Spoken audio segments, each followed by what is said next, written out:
আসসালামু আলাইকুম, সবাই কেমন আছেন? অনেক দিন ধরেই পাট শাক খেতে মন চাচ্ছে, তাই তো চলে আসলাম পাট শাক তুলতে। ডাউল দিয়ে পাট শাক রান্না করলে কিন্তু খেতে দারুণ মজা লাগে।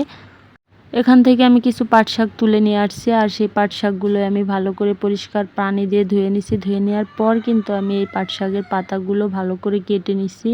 আর এইদিকে তো দেখুন আমি ডাউলটা ভালো করে ভুনে নিছিলাম। ভালো করে মশলা দিয়ে ভুনে নেওয়ার পর এখন আমি এই যে পানি দিয়ে দিছি। যখন এই পানিটা একদম শুকিয়ে যাবে তখন কিন্তু আমি পাট শাকের পাতাগুলো দিয়ে দিব।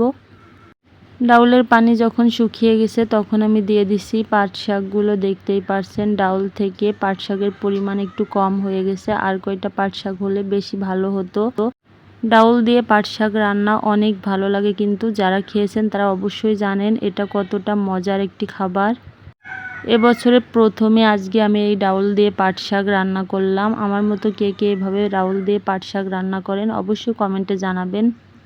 ফাইনালি গাইজ দেখুন পাট শাক রান্না করা হয়ে যাওয়ার পর আমার আসল ফাইনাল লুক দেখতেই পারছেন। খেতে কিন্তু দারুণ মজা হয়েছে, সবাই বলছে অনেক মজা হয়েছে। এখানে তো আমার বাচ্চাদেরকে খেতে দিয়েছি, তারাও খেয়ে বলছে আম্মু অনেক ভালো লাগতেছে। শুধু আজকে এই পাট শাক দিয়েই তারা ভাত খাইছে। সবাই আমরা অনেক মজা করে খেয়েছি। আমার মতো এভাবে কে কে পাট শাক রান্না করেন অবশ্যই কমেন্টে জানাবেন। আজ এ পর্যন্ত, সবাই ভালো থাকবেন। আল্লাহ হাফেজ।